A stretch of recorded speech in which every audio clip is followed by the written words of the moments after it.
Cannot Wait, which supports girls' education across fragile states. Jonathan Gullis. I thank my right honourable friend for her previous answers, and as a former secondary school teacher, I know firsthand the role that education has in unleashing potential. So can my right honourable friend update the House on what steps her department is taking to support women and girls in fragile and conflict-affected states to ensure that where somebody is born has no bearing on their future potential? I thank my honourable friend for his service to education before coming onto the green benches, and I know that he will support our commitment to educating girls. Girls in emergencies and crises are more than twice as likely to be out of school, so the UK prioritises quality education in conflicts and crises. We are the largest donor to Education Cannot Wait, the Global Fund for Education in Emergencies, and bilaterally we are supporting education for over 600,000 girls in Syria and surrounding countries. Bleak Gill.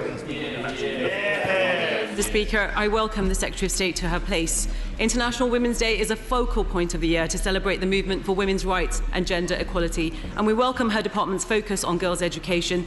But does the Secretary of State agree with me that girls' education is a basic and universal human right and not something which should be used simply as a means to achieve other ends? And will she commit to implementing a gender transformative approach across DFID's work to help dismantle the structural causes of gender inequality? Well done. I thank the honourable lady for her question, and I agree absolutely that education absolutely is a right for all, but especially for girls. I think we all know that if you educate a girl, that community gains so much more than just that education, and that is something that at DFID and across this government we are absolutely committed to. We are working in a number of areas in terms of gender equality, reductions in violence against girls, and as part of the focus that I'm going to give to DFID around girls' education for 12 years as the Prime Minister's absolute commitment, we will be drawing together all those constituent parts. Harry Sherman. Mr. Speaker, could I welcome the new Secretary of State, and also the fact this morning marks the inauguration of the Speaker's chaplain, and it's lovely to see her fully in the chamber and leading our prayers. But would the Secretary of State agree with me that we need much more energy coming from legislators worldwide if we're going to tackle girls' education worldwide, my own WHO work with reducing road accidents worldwide? Can't we get the CPA, IPU and legislators around the world helping ministers to do the job properly? Thank you, Mr. Speaker. It sounds to me like the honourable gentleman has just given himself a job to come and help me draw together the plan that we want to bring together, which is exactly that, which is that if the focus is on ensuring that every girl across the globe has 12 years of education, we do need to include all those for whom that makes it possible. Safety to get to school, the appropriate sanitation in those schools so that girls can keep going. So I would look forward to him coming to help us. We're going to have to speed up, seriously. You're very good, but you're too detailed. Anthony Bagdon. The Secretary of State will be aware of the Preventing Sexual Violence in Conflict initiative that was set up in 2012. Would she agree with me that this initiative needs to be relaunched and shown new leadership in a forthcoming conference later on this year? I think the short answer is yes. Flora Anderson. Flora Anderson. Question number 5, Mr. Speaker. More than 700 million people do not have enough water every day, and climate change will make this worse unless more action is taken. DFID is supporting poorer countries to understand how climate change will affect water availability and to manage their water resources sustainably. DFID spends about £300 million a year on water, which since 2015 has given over 51 million people across 30 countries clean water or a decent toilet. Flora Anderson. Thank you, Mr. Speaker. As you say, 800 million people across the world still don't have access to clean water, and clean water is a first line of defence for coping with climate change. We are seeing at the moment the need for hand washing, and you need that for clean water. But the most climate vulnerable countries have some of the lowest levels of clean water across the world. Only 5% of global climate finance is spent on helping countries adapt to climate change, and it's climate change adaptation. Will the Minister increase funding for water, sanitation and hygiene projects to tackle the impact of climate change and adapt? Order, Minister. Thank you, Mr. Speaker. By 2030, 40% of the world's population will be facing water scarcity unless action is taken, and we in DFID take this very, very seriously. This year is critical for galvanising global ambition on climate change, which is why COP26 is so important. And DFID's programmes cover many crucial aspects of water security, but there is much more to do to avert the global water crisis. Gareth Davis. 7, Mr. Speaker. With permission, Mr. Speaker, I'll group this question with question 8. DFID has over 150 infrastructure programmes, including providing water, roads, electricity, schools and hospitals. This government has established the International Development Infrastructure Commission to accelerate our work in this area. Gareth Davis. Thank you, Mr. Speaker. Infrastructure is critical for economic growth, creating jobs, boosting businesses, but we must also be mindful of the natural environment. What steps is the government taking to ensure that new infrastructure development in developing countries is sustainable? I thank the honourable gentleman for that question. DFID is investing directly in infrastructure programmes that will enhance climate resilience in developing countries. Our work is focused on creating the right enabling conditions to direct private finance into low-carbon infrastructure, expanding Africa financial markets and unlocking investment through innovative instruments such as green investment bonds. David Evan. Thank you very much, Mr. Speaker. I welcome the work that my honourable friend the Minister is doing in this important area.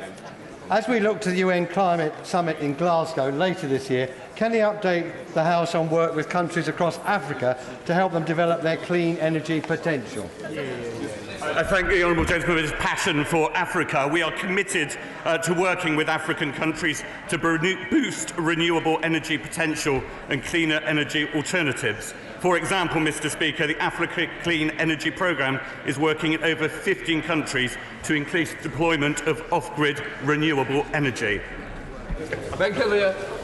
Speaker, the Department invested nearly £300 million of taxpayers' money in the airport on St Helena. Will the Minister update us as whether aircraft can now land and take off from that expensive airport? That's very good. I'm familiar with the situation, as the honourable lady knows, and I'm more than happy to update her in writing. Rick Campbell. Thank you, Mr. Speaker. Access to clean water in sub-Saharan Africa is an absolute essential prerequisite to development there. What steps have been taken to support small charities who excel in that type of activity in that much-needed land? Provision of water is absolutely essential, and the Department are particularly keen on enabling small charities, particularly small British charities in this sector. And if the honourable gentleman has any particular ideas, I'm more than happy to receive that, as are my colleagues. We now come to topical questions. Anthony Higginbotham. Topical number 1, Mr. Speaker. Thank you, Mr. Speaker. We're proud to maintain our manifesto commitment to spend 0.7% of our income on international development, helping countries to become economically self-sufficient, free societies where liberal values can flourish.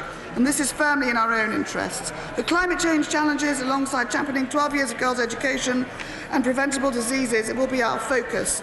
These are global challenges, achievable thanks to DFID investment in world-leading British business, talent of our innovators, and our world-class defence and diplomatic network. So I'm determined that the British public's altruism will be reflected in the outcomes that we see from DFID funding. The United Kingdom plays a leadership role in countries around the world, projecting our values and ensuring that free societies can flourish. Education is a key part of that. So ahead of International Women's Day, what steps is my right honourable friend taking to ensure every child gets 12 years of education? Thank you, Mr. Speaker. Talent is spread around the world, but sadly opportunity is not. 12 years of quality education is a key priority, and I'm proud that between 2015 and 19 we supported 14.3 million girls to gain a decent education across 70 of our most fragile countries. As another International Women's Day comes to us, we have the opportunity to refocus our energies on making sure that that becomes the number, that there is not a single girl not educated. Dan Carden. Thank you, Mr. Speaker. May I welcome the new Secretary of State to her post. She leads one of the most important government departments that literally saves lives every day. Over 60 countries across the world have reported at least one case of coronavirus, but as yet we've not seen a widespread outbreak in sub-Saharan Africa. What immediate steps is she taking to ensure the preparedness of the world's poorest nations in the event of such an outbreak? Thank you, Mr. Speaker. He's absolutely right. The great challenge is to be able to support those countries, should they need it, where the health systems are weakest. And I'm working very closely with the WHO, alongside obviously our colleagues at the Department of Health, to make sure that we can support them with the technical skills as well as funding. We've already given £5 million to their initial fund to make sure that they can be as prepared and reach as quickly as possible to those countries that will need it. And Cardin. Mr. Speaker, the situation in Idlib and across Syria has reached a horrifying new level. Indiscriminate bombings are killing civilians and humanitarian workers. 1 million people have fled their homes. People are sleeping in freezing conditions. Children are dying. We welcome the government's increased humanitarian response. But what is the UK, as a member of the Security Council, doing? And when will the Prime Minister play his part to lead diplomatic efforts to protect civilian lives in Syria? Thank you, Mr. Speaker. The Foreign Secretary is out in the region at the moment, continuing to work with regional leaders to try and find ways to move forward, supporting the Turkish communities who are looking after so many displaced people. We continue to be, as I said earlier, horrified and appalled by the humanitarian legal breaches that are going on, and we continue to support. I signed off £89 million last week to make sure that we can support as best we can. Ruth Edwards. Mr. Speaker, British scientists led the world in vaccine development. What steps is DFID taking to support the next generation of inoculation and vaccine development? The UK is hosting the Global Vaccine Summit in June, supporting Gavi, the Vaccine Alliance, to raise at least $7.4 billion towards vaccination for the world's poorest children. Ahead of the summit, we are convening world-leading British academics, private sector and civil society in Liverpool to highlight UK research in the field of global health that helps unlock barriers to ending preventable deaths. Alison Thoulas. Thank you, Mr. Speaker. Can I ask the Secretary of State, she's read the UNICEF report on ending preventable child deaths, and can I ask what specific actions and finance will DFID employ to meet the aim of ending preventable child deaths by 2030? Thank you, Mr. Speaker. This is a report that we welcome, and with it its recognition of the work the UK is already doing. The report is in line with the government's ambition to end preventable maternal, newborn and child deaths by 2030. We will be publishing a paper shortly setting out how we will work with others to reach this goal. Michael Fabricant. The coronavirus, SARS and other such similar illnesses are believed to have been started in unsanitary butcheries in Southeast Asia. What role does the department have, or can it have, in trying to produce cleaner butcheries so we don't get this transfer from animal to human disease? Well, research and development is incredibly important. That's why we have committed over £40 million thus far. I take the honourable gentleman's question very seriously. Through our networks, we can project and promote good practice, and I'm sure that's what our network is doing. In Colombia, peace is very unstable at the moment with a fragile peace process. We are giving money for security reform, but no money for policing and community development. 52 trade unionists and community leaders have been assassinated just this year alone. Will the government put money in to support policing and investigations? Thank you, Mr. Speaker. The government is very well aware of the situation in Colombia and in Venezuela, and the UK is one of the largest donors to the humanitarian response in Venezuela, and the top donor to CERF and education cannot wait. With regard to his specific point on policing, I will come back to him. This is not the normal situation, but I think it's very important that I welcome the Pakistani governor of the Punjab, who is a former colleague and member of this House, Mohammed Sawa, who is in the gallery today. So welcome. We now come to Prime Minister's questions. Number one, Richard Graham. Number one, sir. Thank you, Mr. Speaker. It is now 2 years to the day since a chemical weapon was deployed by Russian military intelligence on the streets of Salisbury. All our thoughts remain with those affected, their families and loved ones. We will continue to seek justice for them. But I'm pleased to say that 2 years on, Salisbury is back on its feet, focused firmly on the future and welcoming visitors with open arms. Now, Mr. Speaker, I'm sure this House will want to pay tribute to the people of Salisbury and Amesbury and wish them well for the future. Mr. Speaker, this morning I had meetings with ministerial colleagues and others. In addition to my duties in this House, I shall have further such meetings later today. As the government prepares the nation for the worst of coronavirus while working for the best, now is the time to wash our hands and pull together. So does the Prime Minister agree that we need a robust plan in place to cover any significant cash flow losses of businesses so that employees and their mortgages, rents and benefits will still be paid? Will the Treasury consider delaying, if need be, VAT and PAYE collection? And does the Prime Minister agree with me that, come what may, as we saw during the devastating floods in Gloucester of 2007 and elsewhere recently, that Britain will find the strength, perhaps aided by a cup of not necessarily Yorkshire tea, to pull through?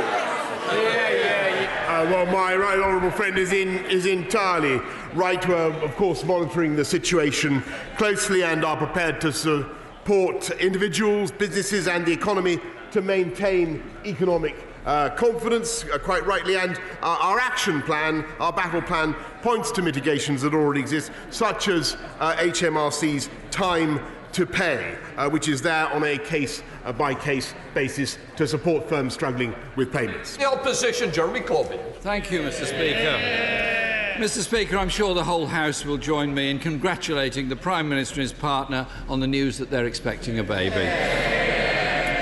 And I also join the Prime Minister in wishing the people of Salisbury well. It's a wonderful city. I visited it many times. And, of course, what happened to them was utterly appalling, and their safety and security is paramount for all of us. I also want to pay tribute to all the medical staff and indeed expert public servants here and overseas who are doing the vital work to combat the spread of coronavirus and looking after those affected. Yesterday, our part-time Prime Minister finally published the steps that his government will take to tackle the outbreak of the disease. And the strategy broadly has our support. But a decade of Tory austerity means our National Health Service is already struggling to cope. Bed occupancy levels are at 94%, and hundreds of our most vulnerable people are being treated on trolleys in corridors. What additional funding will our overstretched and underfunded NHS be given to deal with this crisis? Well, Mr. Speaker, as the right honourable gentleman knows, this government has put in record funding into the NHS, and we've pledged that we will give them everything they need to cope with the crisis. I think it might be for the advantage of the right honourable gentleman and the House if I update the House on where we are with the coronavirus outbreak. And as yesterday's plan made clear, we are not at the point yet where we are asking large numbers of people to self-isolate, but that, of course, may come if large numbers of people have the symptoms of coronavirus. And if they stay at home, the House will understand that they are helping to protect all of us by slowing the spread of the virus. And that's what the best scientific evidence tells us. If they stay at home, and if we ask people to self-isolate, they may lose out financially. So I can today announce that the Health Secretary will bring forward, as part of our emergency coronavirus legislation, measures to allow the payment of statutory sick pay from the very first day you were sick, instead of 4 days under the current rules. And I think that's the right way forward. Nobody should be penalised, Mr. Speaker, for doing the right thing. Mr. Speaker, I thank the Prime Minister for that, but I want to ask him a couple of more questions on this subject. Is it true, as has been reported, that police forces are likely to become so overstretched by coronavirus that 999 response times will have to be extended, and that even investigations into some murders will have to be halted as a result of this? Well, Mr. Speaker, we are not at that stage or anything like that stage yet. Our police forces, he knows, our police forces are well able to cope with all types of eventualities, and they have long-standing arrangements to prepare them for such pressures. Mr. Speaker, under this government, there are 2 million workers on low pay, many of them women in the care sector, who are not eligible for statutory sick pay at the present time. The Prime Minister's statement just now it's not clear whether it covers them or not. And those on Social Security could face sanctions if they miss appointments, and therefore they and their families will face terrible hardship. When the Prime Minister brings forward the emergency legislation, will he guarantee that workers' right to sick pay from day one, as he's just indicated will apply on statutory sick pay, will apply to all claimants, and those people that are not currently eligible for statutory sick pay, therefore will have to make a terrible choice between health and hardship? Well, the right honourable gentleman is raising a very important point, and of course we are very much aware of the issues faced by the self-employed on those on 0 hours contracts. I should stress that some of them will be entitled to statutory sick pay. Others, a great many, others will be entitled to help through the existing systems such as universal credit. And we are urgently looking at the application process to reflect on the advice on self-isolation. But I think the members of the public have appreciated the way hitherto that I think that members have come together across the floor of this House to deal with this crisis, and I think it would be common ground between us all that we want to do everything we can to avoid penalising those who are doing the right thing. Mr. Speaker, the Prime Minister is not being clear about this. The reality is, if you're on universal credit or just put onto it, you've got a 5-week wait before you get any benefits. Will he be absolutely clear that nobody will have to choose between health and hardship? Because it's a matter of public health concern for everybody. Mr. Speaker, our part-time Prime Minister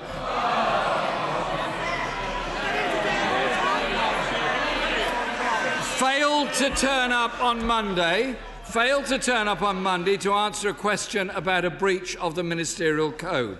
In his own foreword to that code, the Prime Minister wrote, "There must be no bullying and no harassment."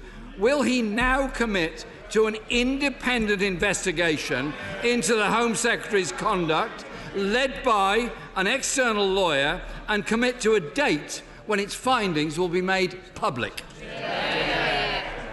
Mr. Speaker, of course it's right that there should be an investigation into any allegations of bullying. That's what the Cabinet Office is doing, and that's what Sir Alex Allen will, of course, be doing. But I just remind him, since he mentions the Home Secretary, that she is keeping this country safe by putting in record numbers of police officers. She believes in stopping the early release of offenders, and she's bringing in a system to tackle our migration crisis with an Australian-style points-based system.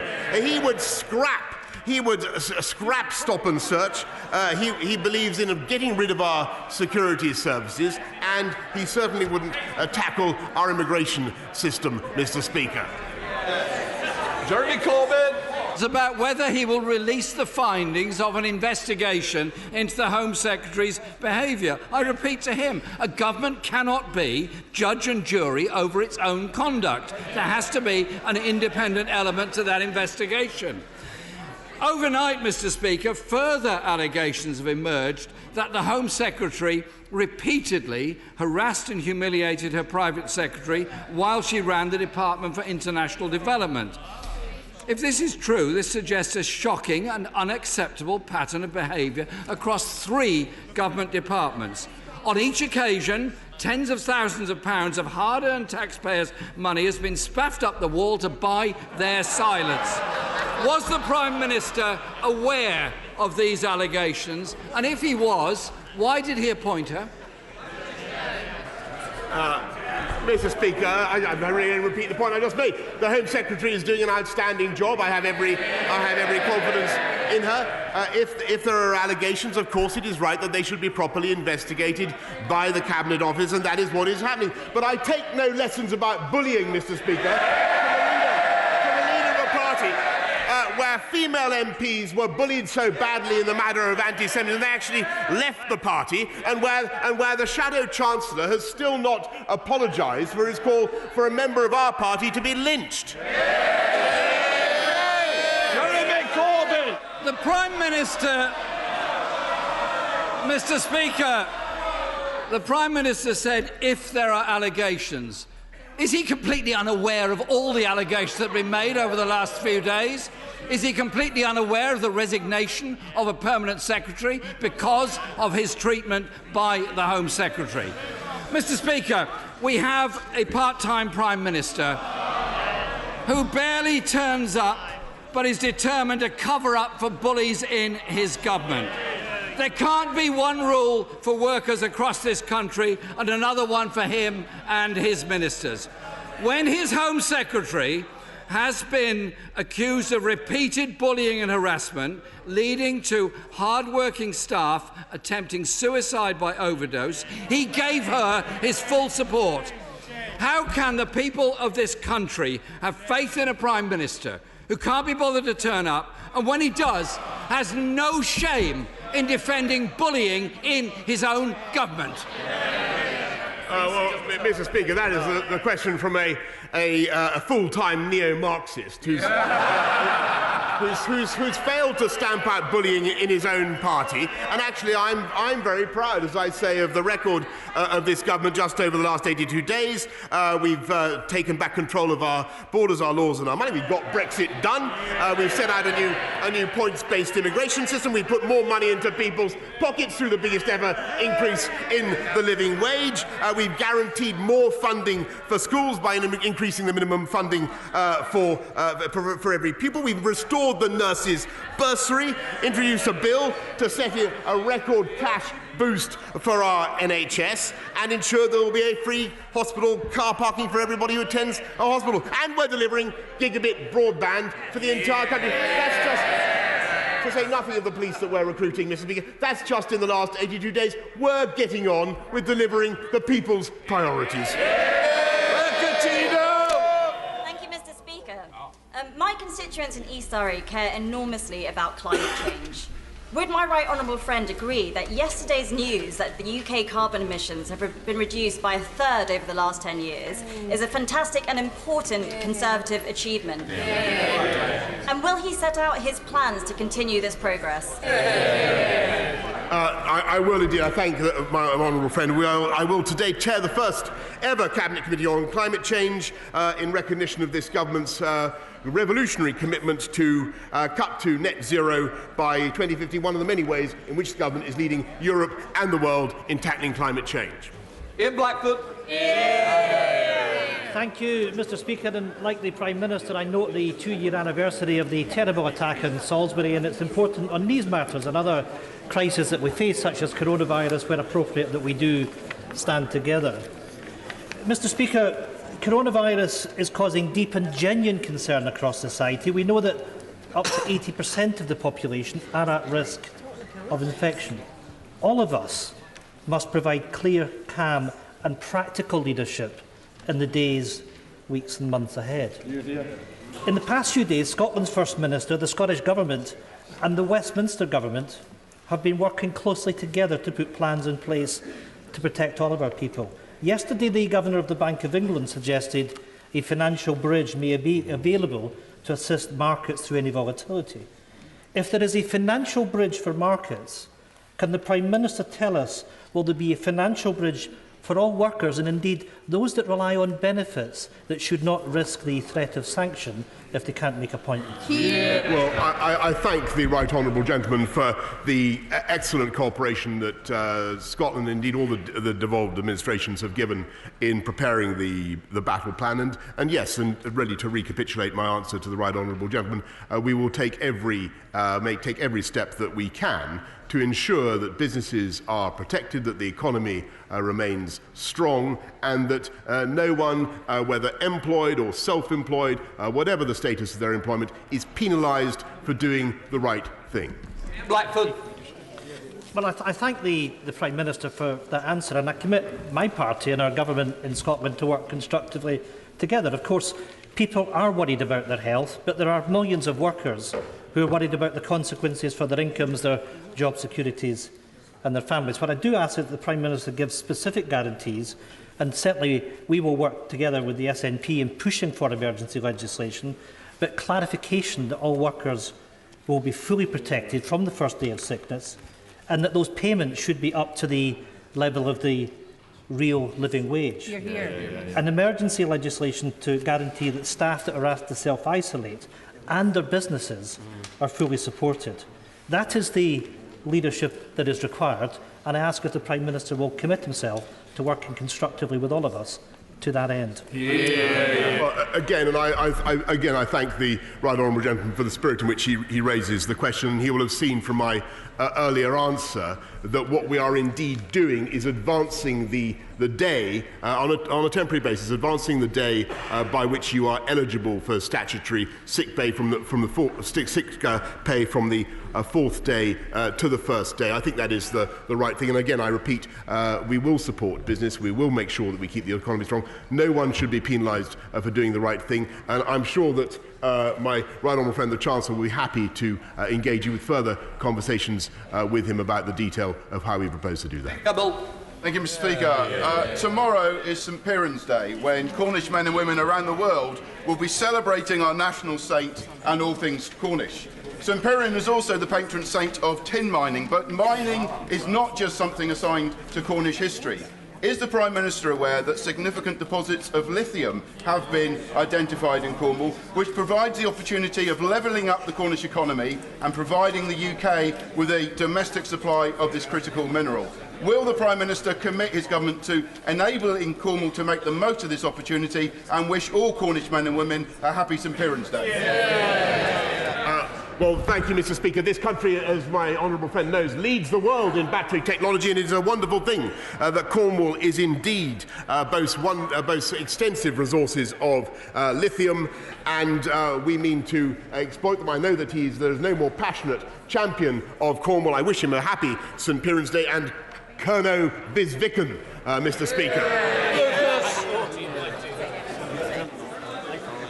Thank you, Mr. Speaker. Last week's historic judgment against Heathrow expansion found that his government broke the law by ignoring the Paris Climate Agreement and by breaching its own sustainable development duty to future generations when it drafted the airport's national policy statement. Will the Prime Minister tell the House today precisely how many of the government's other national policy statements have been assessed against the Paris Climate Agreement, and will he commit right now to reviewing and, if necessary, revising all of those which have not? I thank the right honourable lady. She can take it that we will ensure that we abide by the judgment and make sure that we take account of the Paris Convention on Climate Change. But I do not believe for one second that that would be the impediment to our delivery of an infrastructure revolution across this country. Sean Bailey. Thank you, Mr. Speaker. Mr. Speaker, communities like mine in West Bromwich West are grateful for this government's commitment to 366 police officers for the West Midlands. But would my right honourable friend reaffirm that, unlike the Labour PCC, who's decimating communities like mine in Tipton with the closure of our police station, that it's this government who's committed to keep our communities safe through investment in the police and tougher sentences for the criminals that are ruining the lives of my constituents in Tipton? Thank you very much, and that is precisely why my right honourable friend, the Home Secretary, is working so hard to recruit 20,000 more police officers, to enhance stop and search powers, and that's why we've set out plans to build more prisons and keep violent and sexual offenders in prison for longer, Mr. Speaker. And I'm delighted that the West Midlands, thanks partly to his lobbying, is receiving another 366 police officers. I note that in the interests of public safety, the government has taken emergency measures to rush through legislation to ensure that those convicted of terrorist offences serve their full sentences. Given the far smaller conviction rate and far more substantial rate of reoffending for those convicted of sexual offences, will the Prime Minister commit to a wider sentencing review so that communities can rest assured that sex offenders who pose a threat to children and women are serving their full sentences to ensure their rehabilitation? Well, can I congratulate the Honourable Lady on what she has just said, which I think may have come as a bit of a bombshell to some of her colleagues, but she is entirely, perhaps on the front bench at any rate, she is entirely right, and that is what we are doing, as I said in my earlier answers. Thank you, Mr. Speaker. Can I ask my right honourable friend if he commits to making sure that Blythe Valley benefits from the government's ambition to unite and level up across this fantastic country? I can indeed, Mr. Speaker, and I can indeed, Mr. Speaker, and that's why we're supporting the Ashington to Blythe to Tyne rail line. And the start of our £500 million investment in connecting towns whose stations were closed during the beaching cuts, amongst many other benefits that we are going to bring to the people of Blythe. I thank him for his support. We are going to repay the trust and confidence of those people by investing in their communities. Mr. Speaker, Carbon Homes, a registered social landlord, has over 30,000 homes in the north and north-east. Detailed research that they have conducted shows that the 5-week delay in universal credit payments ensures that many families amass huge rent arrears before receiving anything and are trapped in debt for years. 72% of their tenants on universal credit are now in significant rent arrears, over half of them technically destitute. The Prime Minister's mantra that work is the route out of poverty is true only if there are jobs that are full-time, permanent and decently paid. When will the Prime Minister going to stop this deliberate policy of inflicting impoverishment and destitution on tenants of the Carbon Homes and other registered social landlords in the North East? Well, Mr. Speaker, I'm happy to study the particular case that he raises, but universal credit is available from day one, and I stick firmly to my belief that the best route out of poverty is not benefits but work, and it is I think what we have achieved with this government is record low unemployment and record gains in employment across the country, and wages are now rising. Wages, they don't want to hear it, Mr. Speaker, but the truth is wages are now rising for the low paid as well. Peter Ball. Mr. Speaker, last Thursday, at the dead of night, the Prime Minister made a secret visit to Kettering General Hospital. No media entourage, this was no photo call. He'd come to listen. He listened to staff. He listened to patients, and he left at 3:30 a.m. And Mr. Speaker, one patient said, "I thought Boris was a bit of a dopey bloke who doesn't really know what's going on. But he was a lovely bloke and actually caring to all other patients." Prime Minister, what did you learn from your listening visit? I learned what a wonderful staff we have in the NHS, and I'm delighted to say that Kettering General Hospital NHS Foundation will receive £3.7 million seed funding for a full redevelopment, in addition to the £46 million that we are now putting into their urgent care hub. This is the party of the NHS, delivering on the people's priorities in Kettering and across the country. Thank you, Mr. Speaker. For the purpose of clarity, if the Cabinet Office inquiry into allegations that the Home Secretary breached the Ministerial Code establishes that her conduct fell below the standard expected of a Government Minister, in any way and on any occasion, can the Prime Minister confirm that she would be expected to resign or be removed from office? Mr. Speaker, I return to the point I made earlier on, which is that the Home Secretary is doing an outstanding job delivering change, putting police out on the street, cutting crime and delivering a new immigration system, and I'm sticking by her. Thank you, Mr. Speaker. Having knocked on doors across Stafford in my constituency, it is clear that the A&E at County Hospital is a vital local service. So does the Prime Minister agree with me that A&E units at medium-sized hospitals like County are essential for the future delivery of care in our NHS? Mr. Speaker, the Health Secretary, my right honourable friend, has just told me, passing the ball swiftly down the line, that yes, her A&E is certainly staying open. I thank her for the point that she makes. Resignation of an experienced civil servant. Yeah, go on, Sacking of a government aide.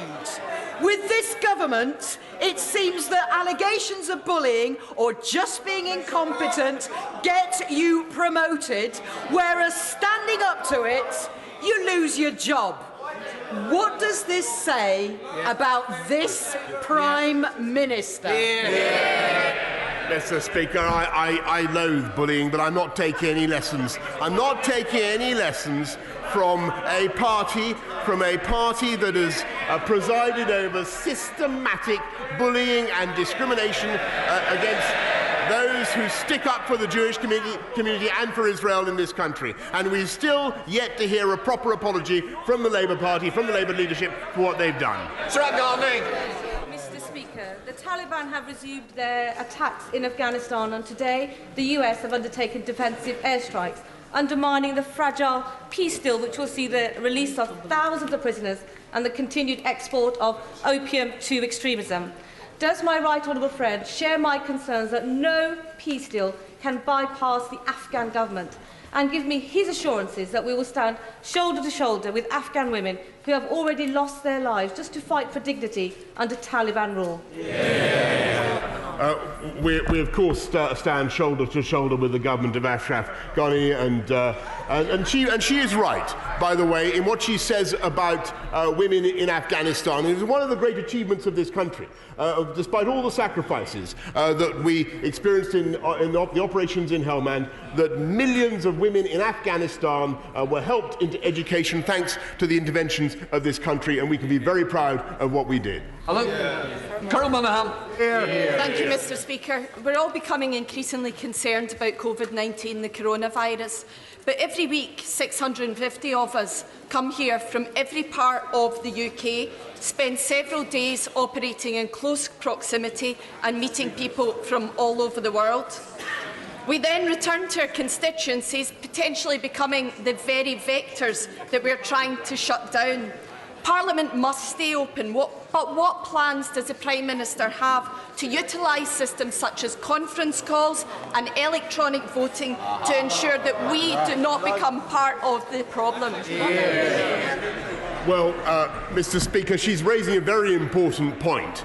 And the Chief Medical Officer and the Chief Scientific Advisor, together with my right honourable friend, the Health Secretary, will be saying a little bit more in the next couple of days about what we are going to do to delay the advance of coronavirus in Parliament and in other large gatherings. And I think we're still at the containment stage.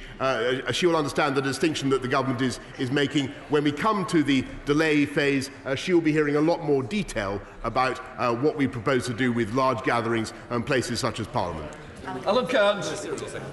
My constituent Tom Channon was just 18 years old when he tragically died at the Eden Rock complex in Mallorca in July 2018. This was an incident that was totally preventable and avoidable. It came just 5 weeks after Tom Hughes from Wrexham fell to his death at the same site in similar circumstances. Nothing had been done to make the site safe. An independent surveyor's report has pointed to serious health and safety deficiencies. Tom's parents, John and Kerry Channon, have been campaigning for a criminal case to be brought against those responsible. Will my right honourable friend, the Prime Minister, use all his influence to press the Spanish authorities to pursue a criminal prosecution that will not only seek justice for Tom, but would also send a clear message to other accommodation owners in Mallorca to prevent similar tragedies occurring in the future? Well, I thank my right honourable friend very much for raising what sounds like an appalling case, and I can certainly say that, and I'm sure the whole House will join with me in expressing our deepest sympathies to Tom's family and friends, and to get justice for Tom, to seek justice for Tom, I am very happy to ask the Foreign Office to begin talks first with him and then, of course, with their Spanish counterparts. Mr. Speaker, last month, a young man from my constituency was fatally stabbed. And just this weekend, another young man was stabbed in Coventry. Violent crimes in the city is rising.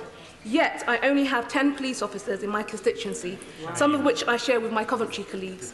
Seeing as the Prime Minister made such a big deal about his 20,000 new police officers, can he tell my constituents whether we are going to get our fair share? Yes, well, the Honourable Lady is absolutely right to raise the issue of stabbings and violent crime, which I agree with her are too high and must come down. That's one of the reasons why we're increasing the number of police officers in this country. And as she will have heard in the House just now, in the West Midlands, that number is going up by 366 immediately. Thank you, Mr. Speaker. The Prime Minister will be aware that due to coronavirus, demand for air travel has decreased around the world. Is he aware that due to slot allocation rules, there are perverse incentives on airlines to fly half-empty planes around the globe so as not to lose those particular lucrative slots? Will he seek a derogation for UK airlines from these international rules, if only for the sake of the environment?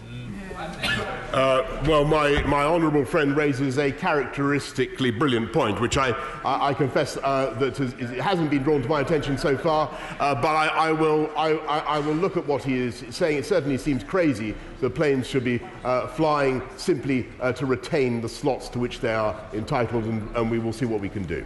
Liz Kendall. The Prime Minister promised on the steps of Downing Street to fix the crisis in social care. We need an extra 580,000 care workers, not to improve services, but just fill existing vacancies and meet the basics of growing demand. Even if the government funds increases in the pay and status of carers, where on earth are we going to find all these extra staff when EU workers will be excluded under his new immigration system? Our and the NHS depend on... Order! I make the decisions. Please, we want shorter questions. No, just finish. When I get up, please give way. Very quickly.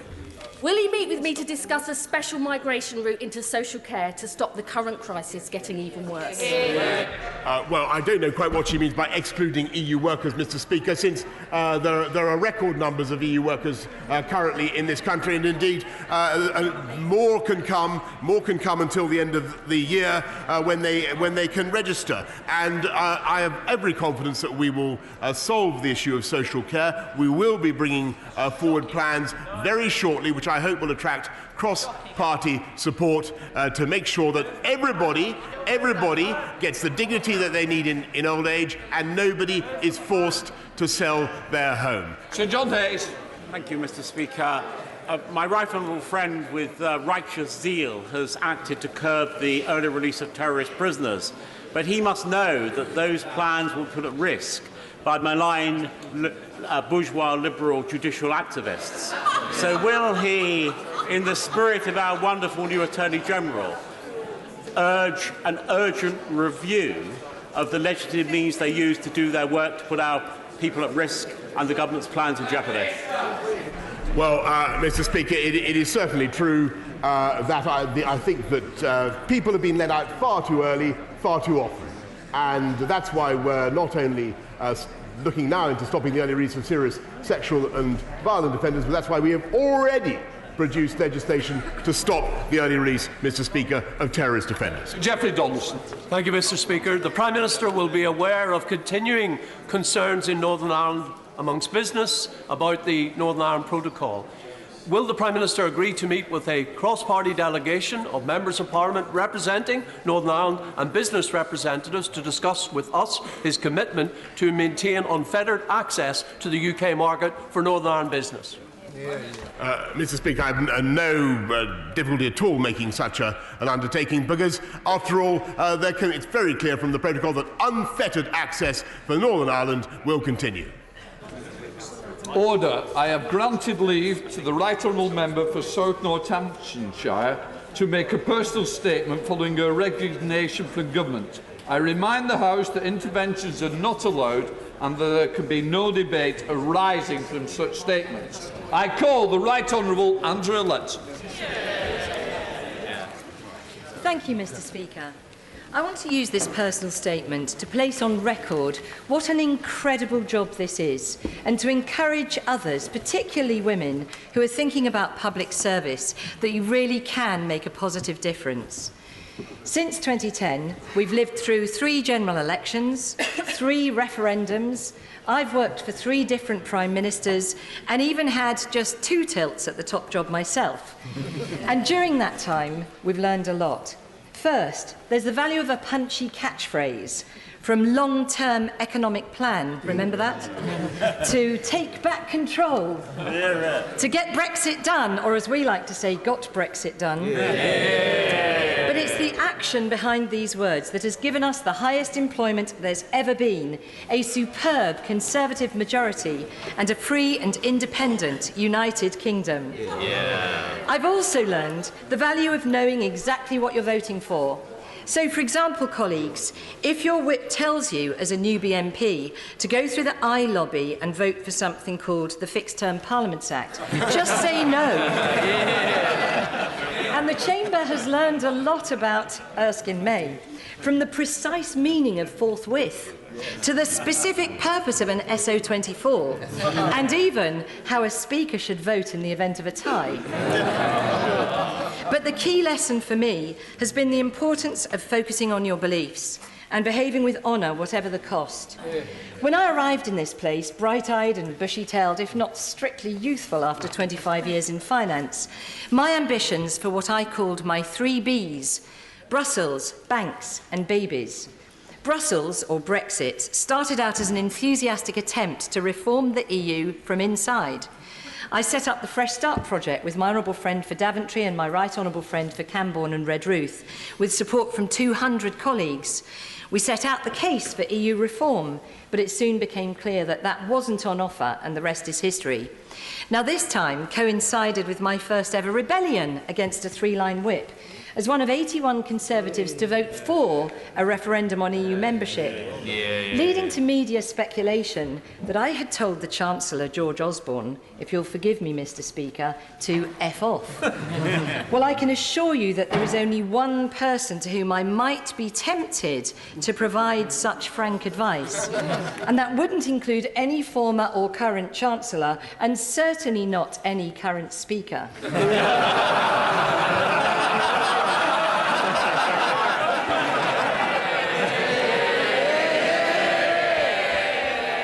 My second B, banks, was a personal mission after seeing the damage done by the financial crisis and Labour's lack of oversight. As a new MP elected to the Treasury Committee, I could hold the banks to account over LIBOR rigging, stop their plans to scrap chequebooks, and also challenge our brand new, as was described at the time, rock star Bank of England governor over QE and the euro crisis. City Minister was my first job in David Cameron's government, working to introduce new pensions freedoms, setting up the ring fence for banking groups, arranging for the Post Office to provide banking services on the high street, and actually recovering over £1 billion from the Icelandic government after the bailout of iSave. And then after David Cameron's excellent win in 2015, I was moved to energy, with my good friend Amber Rudd as Secretary of State. We rebalanced the needs of the fuel poor with speedy growth in renewables. We announced that coal would come off the grid entirely by 2025. And we kept the lights on through one of the tightest winter energy margins ever. And that was the year of Paris COP21. And it's a real source of pride to have joined that global effort to tackle climate change. And I wish my right honourable friend, the member for Reading West, huge success as COP President when the UK plays host later this year. Mr. Speaker, the result of the EU referendum in June 2016 is right up there with England winning the World Cup for rugby 16 years ago. It's right up there with the look on John Bercow's face when I told him to apologise for calling me a stupid woman. And it is a bit behind the happiness of my wedding day. But not surprisingly, the leadership election that followed is also forever etched in my memory. My own part in Brexit was always about doing what I thought was best for the UK. And whatever has been said about it, my decision to withdraw from the final two was to give the country the urgent certainty that it needed. I'm tempted to say something about a mother, but I'm just not going there. But as the new Environment Secretary in 2016, it was amazing to be setting up the huge Brexit project in the department to deliver for farmers and fishing communities the bright future they were promised. Developing the 25-year environment plan, banning sales of modern ivory, creating the first ever litter strategy, and introducing CCTV in slaughterhouses. They were just a few of the highlights. But throughout the time I spent in her cabinet, I fully supported my right honourable friend for Maidenhead in her determination that Brexit should mean Brexit. And during my 2 years as Leader of the Commons after the 2017 election, the challenges of a hung Parliament became so evident right from day one. Delivering pizza was hard enough. Delivering Brexit proved nigh on impossible. But in spite of that, we amazingly achieved royal assent on almost 60 bills and passed over 600 pieces of secondary legislation to prepare for Brexit. But like the proverbial swan, whilst we were gliding on the surface, the business managers were paddling furiously underneath. And I pay tribute to each of them and to my superb private office. When the harassment and bullying scandal hit Parliament in 2017, I was so proud to pull together the cross-party coalition that devised the Independent Complaints and Grievance Scheme with a clear goal that everyone who works in or visits Parliament should be treated with dignity and respect, and that confidentiality should underpin everything. And as leader, I had one of the most beautiful offices in the palace, whose only limitation was the rat living in my waste paper basket. So when a legislative slot appeared for the Restoration and Renewal Bill came along, we grabbed it. Preserving this iconic palace as the seat of our democracy for future generations will be a huge achievement for all those involved, and I wish them success. And a long-awaited change that I was so glad to introduce was to give all members of this House the same rights as workers across the country, and that is to spend time with their newborn or adopted babies, which we did via a new proxy voting system. Which brings me to the third of my 3 Bs, babies. As many in this House know, better support for the early years is essential to levelling up, to solving health inequalities, and to promoting lifelong emotional well-being.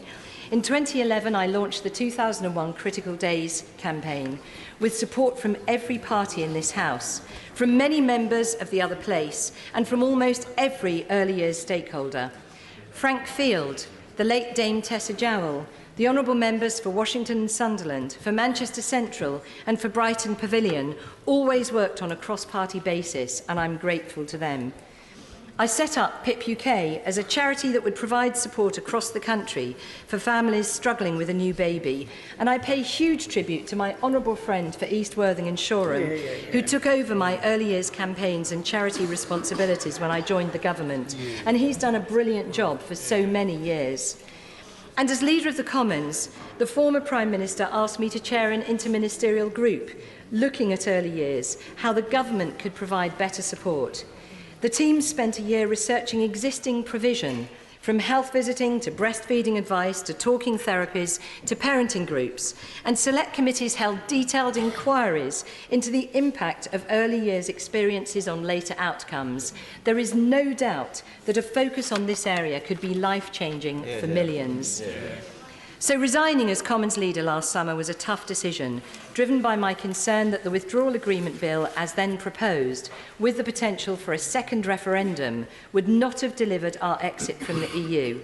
As leader, I would have had to bring that bill forward, and I couldn't in all conscience do so. I was sorry to see the resignation of my right honourable friend for Maidenhead, the leadership of our country and party once again being challenged by the decision on the EU. No one could have worked harder than her, and I feel sure history will judge her kindly. In the new leadership election, a number of candidates, myself included, supported by my great friends for Daventry and South Derbyshire, sought to offer a way forward for the country. But after defeat in the first round, I gave my wholehearted support to the Prime Minister. I genuinely believe he is the right person to seize the opportunities that await us outside the EU. And it was an honour to serve as Business Secretary in his first cabinet. Brexit readiness was the urgent priority, but setting a new, clear direction for BEIS was top of my agenda. With my ministerial team, we agreed our mission to build a stronger, greener, united kingdom. And to achieve that, our priorities: first, that the UK will lead the world in tackling global climate change; second, that we will solve the grand challenges facing our society; and third, that we will quite simply make the UK the best place in the world to work and to grow a business. Yeah. And there's one key observation I would highlight from my 6 months in BEIS, and that is that our climate change ambitions are not just about doing the right thing, but I believe there's also a huge early mover advantage. UK science and innovation could make the UK green tech sector as big in years to come as UK financial services is today, and I'm confident that my right honourable friend will seize this opportunity. So, Mr. Speaker, the last general election showed that when people said in 2016 that they wanted to leave the EU, they really did mean it. And I applaud the Prime Minister for his single-minded focus on getting Brexit done. For my own part, I will now focus my attention in Parliament on that third B, babies. And I look forward to renewing my passion for giving every baby the best start in life. And when the Prime Minister asked me to step aside, he also gave me his word that he will enable me to take forward the early years work. And I'm delighted that the wheels are in motion. And I want to heartily congratulate him and Carrie for their decision to do their own bit of early years research. Mr. Speaker, I will have... You saw that coming, okay. You didn't write it, however. Mr. Speaker, I will, of course, continue to work hard for my fabulous South Northamptonshire constituency, and I do look forward to spending some more quality time with my family. It's been an incredible 10 years, and it ain't over yet. There is no greater honour than to serve community and country, and I will continue to do so with pride. Christine Jardine, point of order. Thank you very much, Mr. Speaker. Since there have been further allegations today about the conduct of the Home Secretary, I wonder if the Secretary of State could advise, I wonder if the Speaker could advise on how Parliament could initiate a genuinely independent inquiry into the conduct of the Home Secretary towards civil servants in those departments. Thank you. Can I just say, and thank you to the Honourable Lady for giving me notice of the question. Well, thanks for your note, Ben. We could have waited. I'm honestly grateful for giving me notice of the point of order. Well, I would say it is not a point of order for me, as she well knows. I understand it's an attempt to raise what is a matter of debate and not for me as chair. No further points of order. We now come to presentations of bill. Wendy Chamberlain. International Development Women's Sanitary Products Bill. Second reading what day? 27th of March. Thanks, Wendy. Okay, go this way. We now come to the We're now coming to the 10-minute rule motion. I call Mr. Peter Bunn. Thank you, Mr. Speaker. I beg to move that leave be given to bring in a bill to create a bank holiday on the Friday nearest to the 23rd of June each year. It will be called United Kingdom Day. My thanks to my excellent senior parliamentary assistant Jordan Ayres for his help in these remarks. In a recent Queen's speech, the government included an employment bill which is intended to protect and enhance workers' rights within the UK post-Brexit. One very important thing the government should be looking at when enhancing workers' rights are public holidays. In England and Wales, we only have 8 public holidays annually, We have the lowest number of bank holidays throughout Europe. In Germany, they have 9, France 11, Poland 11, Italy 11, Greece 12, Belgium 12, Austria 13, Malta 14, and Cyprus 17. When ranking public holidays throughout the world, the UK is drastically low on that list, at 226 out of 246 countries. As the 5th largest economy in the world, as world-leading experts on medical research, financial services, aerospace technology, artificial intelligence, electronic systems, and much more, it is time the government recognised the tremendous work carried out by British people. If we are serious about wanting enhanced workers' rights, then let's at least create one extra bank holiday. Now, critics will argue that businesses will have to absorb an extra day of paid leave for the workers. However, every 4 years, due to the leap year, millions of people up and down the country already work an extra day for free on February the 29th. Now, I've spent more than 30 years in business, Mr. Speaker, and anyone who runs a business knows that the success of the business is not down to them, but is the quality and productivity of their employees.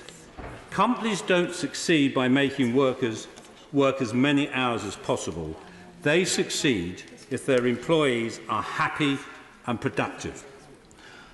Apart from Northern Ireland, there are no bank holidays between May and August. By having a bank holiday in June, it will help break up that long gap between May and August. Workers will have a day off to look forward to, at a time when the weather should be good. This will not only have a positive effect on their health and well-being, but it will be a great boost to their productivity, which in turn will help businesses to thrive and prosper.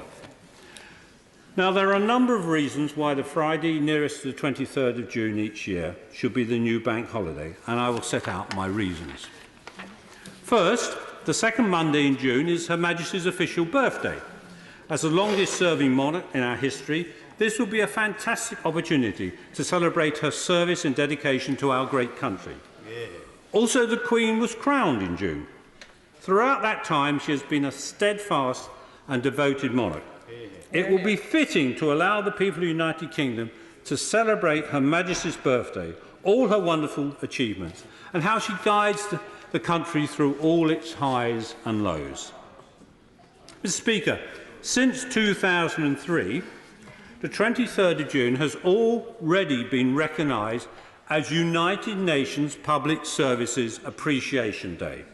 This is a wonderful opportunity to pay tribute to the fantastic people who work in our public services, the people who work in our National Health Service, the Armed Forces, the Police, the Fire Service, in our schools and all the many, many others, all who are unsung heroes. Unfortunately, this has been barely recognised in the United Kingdom, and I believe it is time we corrected that. Millions of people devote their lives to public service and make great sacrifices for the good of this country. They deserve our thanks and recognition for their services, and by having this public holiday, we would be doing just that. And of course, Mr. Speaker, the 23rd of June 2016 is the day when the United Kingdom voted on our membership of the European Union. It was the largest democratic participation this country has ever seen, with 33,551,983 people voting in that referendum. According to the Office for National Statistics, that is higher than the whole of the UK workforce. During the referendum, I worked alongside the Honourable Member for Corby and Councillor Helen Harrison, travelling the lengths and breadths of the United Kingdom on behalf of the cross-party campaign group Grassroots Out. Whether we were in Glasgow, Newport, Belfast or London, whether the people we met were big Brexiteers or real Remainers, the public were energised. Fundamentally, the people of the United Kingdom were engaged. For the first time, many felt that their vote really mattered. In fact, for many people, they voted for the first time. And whether they felt happy or sad about the outcome, nothing in history has invigorated the country as much as that political debate. The outcome of that vote has changed our relationship with Europe forever. We did not do this through revolution. We did not do this through war. We did not do this through violence. Millions of people did not lose their lives. Instead, it was done peacefully. It was done through the ballot box. I can remember the Cameron government saying that the people aren't interested in the EU. We should stop banging on about Europe. How wrong could they be? Turning to the current government, they have been, well, quite sniffy about my bill to create a new bank holiday entitled United Kingdom Day. This has rather surprised and disappointed me. I can understand the former government having reservations, as they always saw the UK leaving the EU as a duty, not an opportunity. Whereas this government wholeheartedly believes in it. So my question to them would be, why not mark this great democratic event? Finally, Mr. Speaker, why don't we celebrate our United Kingdom? We don't have a day to celebrate that. Many countries throughout the world celebrate their national day with a public holiday. For example, in France, they have Bastille Day. Canada have Canada Day. In Sweden, they have National Day of Sweden. And in the US, of course, they have Independence Day. And Australia. There is no day in the year where we celebrate the union of our great four nations as one United Kingdom. I believe this should be corrected, and the people of this country should be able to come together and rejoice as one. Where's the SNP? Now, Mr. Speaker, I do not believe there is anyone in our great United Kingdom who does not support either the monarchy, the referendum, our public services, or the union. They surely support at least one of these. But, Mr. Speaker, if there are a handful of people who reject all these things, well, of course, they can always work on United Kingdom Day. Yeah. The honourable member have leave to bring in the bill.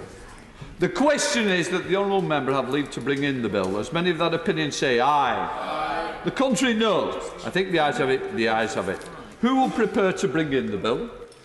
Mr. John Barron, Sir Christopher Jope, Philip Davis, Dr. Julian Lewis, Andrew Rossendale, Nigel Mills, Esther McVeigh, Graham Stringer, Henry Smith, Sammy Wilson, Mr. William Ragg, and myself. Yeah.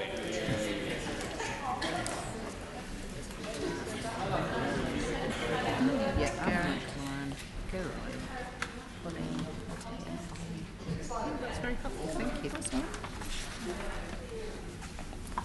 Mr. Peter Bell.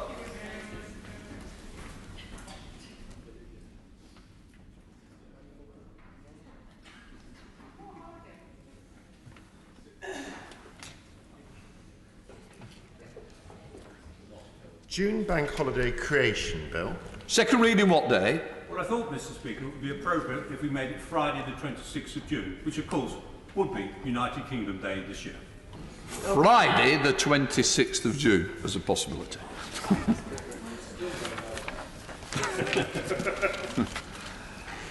We now come to the